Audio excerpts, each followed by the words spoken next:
Continuous charge distribution के case में हम आगे बढ़ते हैं और आज करेंगे electric field due to another continuous charge distribution configuration.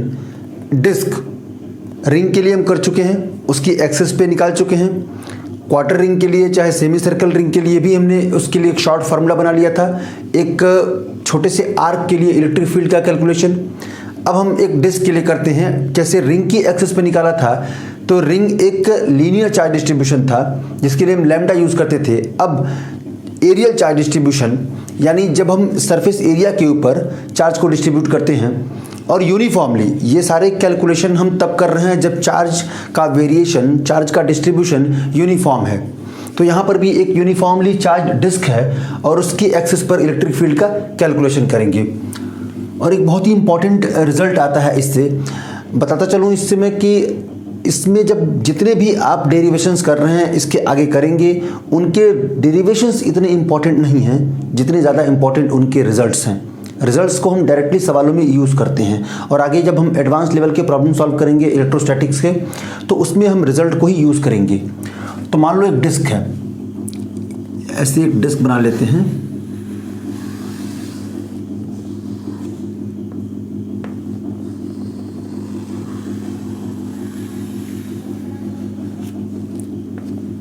और इस डिस्क के ऊपर ऐसे यूनिफॉर्मली चार्जेस को डिस्ट्रीब्यूट किया गया है।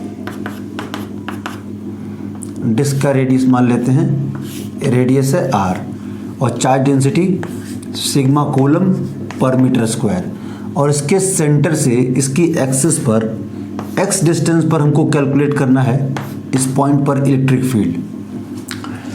तो जब भी चार्ज डिस्ट्रीब्यूशन होता है, चार्ज को डिस्ट्रीब्यूट करते हैं तो कूलम्स लॉ डायरेक्टली एप्लीकेबल नहीं है, ये आप शुरू से सुनते चले आ रहे हैं। और जब भी आपको करना होता है कैलकुलेशन, जैसे आप रोटेशनल मैकेनिक्स में बहुत सारे एग्जांपल्स देख चुके हैं, सेंटर ऑफ मास निकालने की प्रोसेस हो या मोमेंट ऑफ इनर्शिया निकालने की प्रोसेस हो, उन सब में हम कैलकुलस का यूज़ करते हैं और आसानी से सॉल्व कर लेते हैं with the help of integration. तो हमें वहाँ सिखाया जाता है क्लास 11th में कि कैसे हम चूज़ करते हैं एलिमेंट को। अगर लीनियर चार्ज डिस्ट्रीब्यूशन है, एरियल चार्ज डिस्ट्रीब्यूशन है, वॉल्यूमेट्रिक चार्ज डिस्ट्रीब्यूशन है, वहाँ पर मास डिस्ट्रीब्यूशन था, तो हम कैसे एलिमेंट को चूज़ करते हैं। तो यहाँ पे भी अगर डिस्क है तो बहुत आसान सा एक एलिमेंट चूज़ करना है। इसमें रिंग, अगर हम यहाँ से y डिस्टेंस पे जाके और एक रिंग जिसकी कुछ न कुछ मोटाई हो, क्योंकि हमें एरिया से मतलब है, हमारा जो डिस्ट्रीब्यूशन है वो एरियल है, तो हम कुछ मोटा, थोड़ा सा उसकी मोटाई भी हो, बहुत ही कम लेकिन कुछ मोटाई हो, तो y पे जाके और ये मोटाई मान लेते हैं dy मोटाई की एक रिंग ले लेते हैं। ये अपना एलिमेंट हो गया इस डिस्क के ऊपर। और हमें पता है कि ऐसे ही छोटे छोटे रिंग्स से मिल करके ये डिस्क बन जाएगी। अगर हम ऐसे ही छोटे छोटे रिंग बनाते रहे, यहाँ से स्टार्ट करें बिल्कुल सेंटर से और r रेडियस तक पहुँच जाए तो पूरी डिस्क कंप्लीट हो जाएगी। तो अब हमारे लिए एलिमेंट सही है ये कि हमने एक छोटा सा रिंग मान लिया है जिसकी मोटाई है, जिसकी थिकनेस है dy और रेडियस है y। तो अब इस एलिमेंट का चार्ज कितना होगा, ये चार्ज लिखना है हमको। तो इसका छोटा सा चार्ज जो dq लिखा जाएगा वो sigma into area of this element, क्योंकि जब आप सिग्मा लिखेंगे तो किससे मल्टीप्लाई करेंगे, एरिया से। लैम्डा लिखेंगे तो किससे मल्टीप्लाई करेंगे, लेंथ से। और रो लिखेंगे तो वॉल्यूम से, और उस एलिमेंट के वॉल्यूम, एरिया और लेंथ से मतलब होगा, ये याद रहे। हमने अगर सिग्मा लिखा है तो सिग्मा तो यूनिफॉर्मली चार्ज डेंसिटी है, लेकिन अब हमें मल्टीप्लाई करना है इस रिंग के, एलिमेंटल रिंग के एरिया से। तो मैं यहाँ पर एक रिंग बना लेता हूँ, ऐसे है अपनी रिंग, ये अपनी रिंग ऐसे है, जिसका रेडियस है y और जिसकी मोटाई है dy। तो इसका लेंथ पूरा कितना हो जाएगा, 2 पाई r होता है तो 2 पाई y इंटू dy, ये हो जाएगा इसका एरिया। तो इसे मल्टीप्लाई कर देते हैं, 2 पाई y dy, ये हो गया इसका चार्ज, इसका छोटा सा चार्ज। अब इसी रिंग को मैं थोड़ा सा, जैसे हम लोग बनाते थे जब रिंग का कैलकुलेशन करते थे, रिंग की एक्सिस पे निकालते थे, तो रिंग को कैसे बनाते थे, रिंग को हम लोग ऐसे बनाते थे, ऐसे। यहाँ पर मैं रिंग को ऐसे बना देता हूँ ताकि समझ में आ जाए। रिंग की एक्सिस पर x डिस्टेंस पर किसी पॉइंट P पर इलेक्ट्रिक फील्ड का फार्मूला हम निकाल चुके हैं, KQX upon r square plus x स्क्वायर होल टू द पावर 3/2, जहाँ पर ये r इसका रेडियस होता था और x डिस्टेंस ये, और इसका चार्ज Q। तो अब यही एलिमेंटल रिंग जो है उसका रेडियस कितना है y, तो इस r की जगह पे क्या आ जाएगा y, और इस Q की जगह पे क्या आ जाएगा dq। तो इस छोटे से एलिमेंट की वजह से जो इलेक्ट्रिक फील्ड होगा वो यहाँ पर लिख लिया जाएगा। अब ध्यान रहे कि ऐसे छोटे छोटे जितने भी रिंग होंगे उन सब के लिए इलेक्ट्रिक फील्ड उधर ही होगी एक्सिस के अलोंग, तो इंटीग्रेशन के लिए कोई लफड़ा नहीं है, डायरेक्टली जोड़ लेना है। तो अब छोटा सा इलेक्ट्रिक फील्ड जो लिखा जाएगा वो लिखा जाएगा आपका k dq into x upon x square plus y square whole to the power 3/2। D q की वैल्यू पुट करते हैं k 2 pi y d y into x upon x square plus y square whole to the power 3/2। ये तो छोटा सा electric field हो गया। अब हमें तो चाहिए इस पूरे डिस्क की वजह से इलेक्ट्रिक फील्ड, तो इसे इंटीग्रेट कर दें, क्योंकि जितने भी रिंग आप मानेंगे इसके बाद अगली वाली जो रिंग होगी उसकी वजह से भी इलेक्ट्रिक फील्ड इधर ही होगी, अगली वाली रिंग होगी उसकी वजह से भी इलेक्ट्रिक फील्ड इधर ही होगी। तो सबको सिंपल ऐड कर लेना है, इसमें कोई तोड़ने वाली बात नहीं है। तो इसे ही इंटीग्रेट कर दें तो नेट इलेक्ट्रिक फील्ड मिलेगा आपका, इसे इंटीग्रेट करने पर, और कहाँ से कहाँ तक, 0 से लेके r।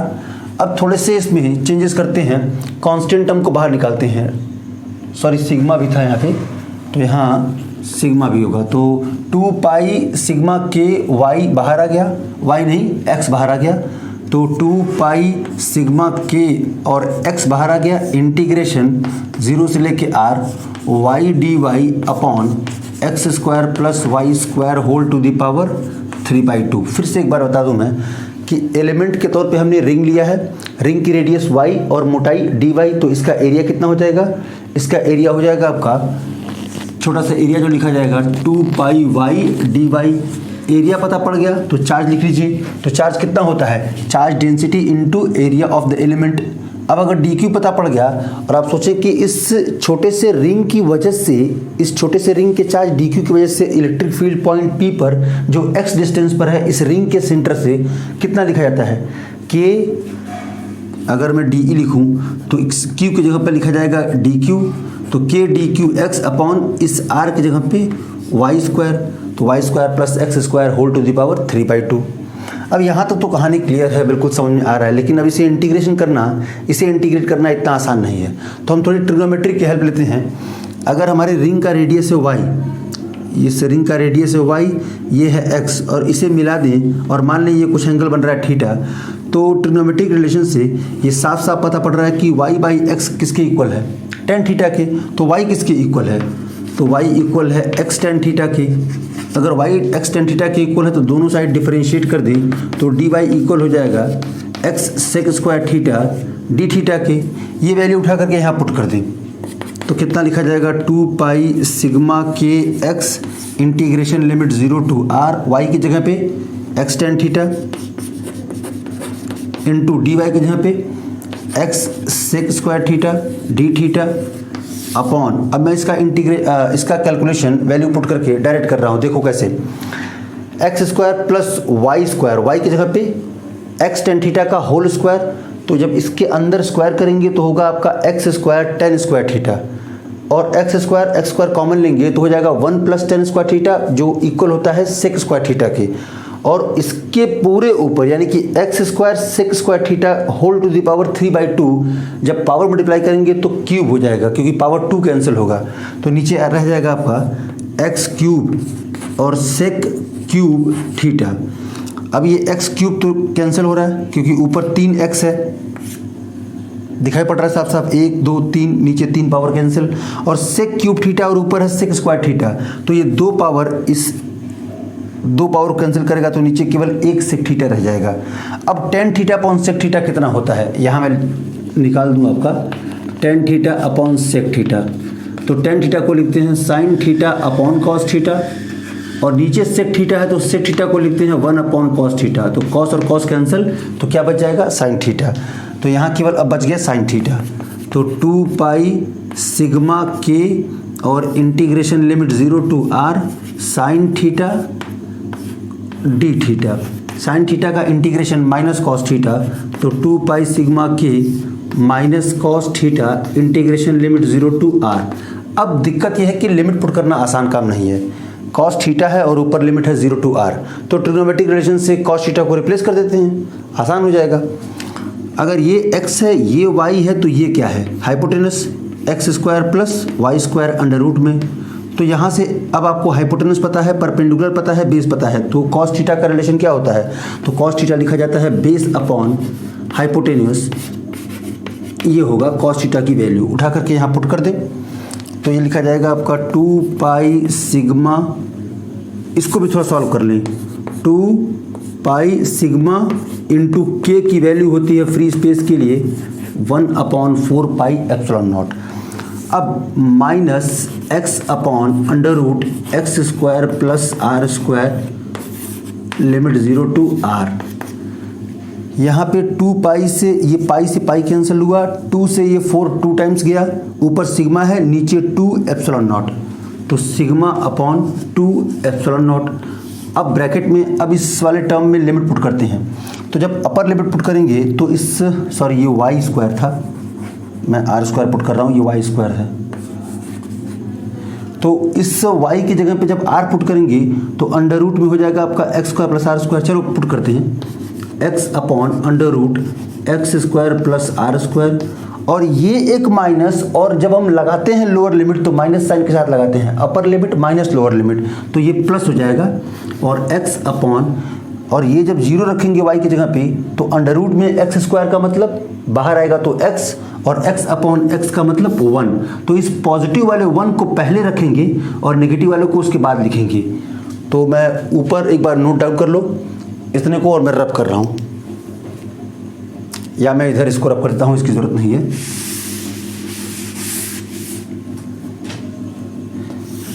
तो नेट इलेक्ट्रिक फील्ड कितना लिखा जाएगा, sigma upon 2 epsilon naught, sigma upon 2 epsilon naught, और 1 minus x upon under root x square plus r square. This is net electric field due to a charged disc.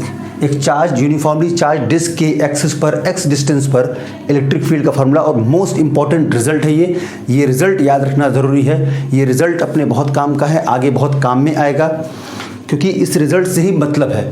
Derivations तो केवल समझने के लिए किया जाता है कि ये आया कैसे है, और थोड़ी अपनी और जो अंडरस्टैंडिंग स्किल है, कह सकते हैं कि ये फॉर्मूले के लिए अपना जो इंटरेस्ट है वो बढ़ जाता है कि हाँ ये टर्म कैसे आया हुआ है, कहाँ कैसे हम रखते हैं, एलिमेंट कैसे चूज़ करते हैं, तो अलग अलग टाइप के कॉन्फ़िगरेशन के एलिमेंट चूज़ करना हमको आ जाता है। सो डेरिवेशन हमको ये सिखाते हैं कि हम जब शुरू करते हैं तो हमें एलिमेंट कैसे लेना चाहिए, कैसे ट्रिग्नोमेट्रिक रिलेशन का यूज़ करना चाहिए, किस किस तरह से हम इस फार्मूले का डेरिवेशन कर सकते हैं। बट सबसे ज़्यादा जो इम्पॉर्टेंट बात है वो है आपका ये फार्मूला याद रखना, क्योंकि इस फार्मूले के बेसिस पर आपके आगे के न्यूमेरिकल एडवांस लेवल के प्रॉब्लम सॉल्व होंगे। अब एक छोटी सी बात और लास्ट में, गॉस थ्योरम का यूज़ करके आपने इनफाइनाइट शीट के लिए इलेक्ट्रिक फील्ड का कैलकुलेशन किया हुआ है।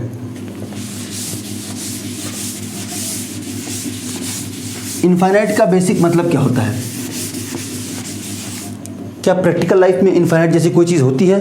तो आंसर है नहीं। इनफाइनाइट जैसी कोई चीज़ प्रैक्टिकल लाइफ में तो नहीं होती, मेजरेबल ही नहीं है, मेजर ही नहीं कर सकते, तो हम उसको रिलेटिव टर्म मानते हैं। रिलेटिव का मतलब 20 मीटर के कंपैरिजन में अगर मैं पूछूं कि 0.001 माइक्रोमीटर कितना है, तो आप कहेंगे 0.001 माइक्रोमीटर से अगर हम 20 मीटर को देखते हैं तो वो हमको इनफाइनाइट नज़र आता है। दीज आर रिलेटिव टर्म्स, ये रिलेटिव टर्म्स हैं, एक दूसरे से रिलेटिव हैं। तो अगर मैं कहूँ कि ये वाला जो डिस्टेंस है x, ये बहुत ही छोटा है और ये r बहुत ही बड़ा है, मान लो ये r, इस डिस्क का रेडियस 50 मीटर है, हालांकि ये बहुत बड़ा ले लिया मैंने, और इस x की वैल्यू, ये जो एक्सिस वाला डिस्टेंस है 0.01 माइक्रोमीटर। अब सोचो ये इसके कंपैरिजन में ये तो ऑलमोस्ट इनफाइनाइट ही हो गया। तो if r tends to infinite, अपने इसी फॉर्मूले में देखो,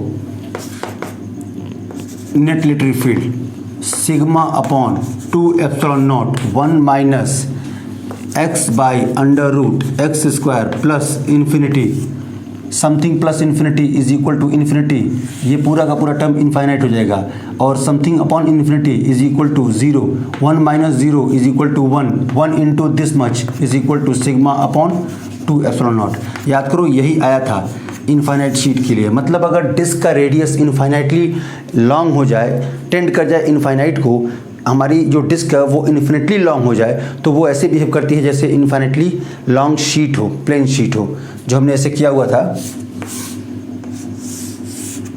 एक इनफाइनाइटली लॉन्ग शीट के लिए। तो इसमें आपने गॉस थ्योरम का यूज़ करके, यानी एक सिलेंडर बाहर एक अंदर सिलेंडर गॉसियन सरफेस माना होगा, फिर उसका गॉसियन सरफेस के ऊपर सिमेट्री लगाई होगी, सिमेट्री लगा करके आपने कैलकुलेट किया होगा, तो रिजल्ट इतना ही आया होगा। इसमें गॉस थ्योरम का यूज़ नहीं किया हमने, जो रिजल्ट हमने निकाला डिस्क के लिए, उस डिस्क को ही हमने एक रिलेटिवली इतना लंबा मान लिया, इतने लंबे रेडियस का डिस्क कि ऑलमोस्ट वो एक इनफाइनाइट शीट के जैसा बिहेव कर रहा है, तो उसका इलेक्ट्रिक फील्ड का फॉर्मूला भी उतना ही आ रहा है। अपने को तो ये रिजल्ट से मतलब है, ये रिजल्ट अगर अपने को याद है तो आगे काम आसान है, आगे जो प्रॉब्लम सॉल्व करेंगे उसमें डायरेक्टली इस रिजल्ट का यूज़ करेंगे। तो ये रहा आपका यूनिफॉर्मली चार्ज डिस्क के लिए इलेक्ट्रिक फील्ड।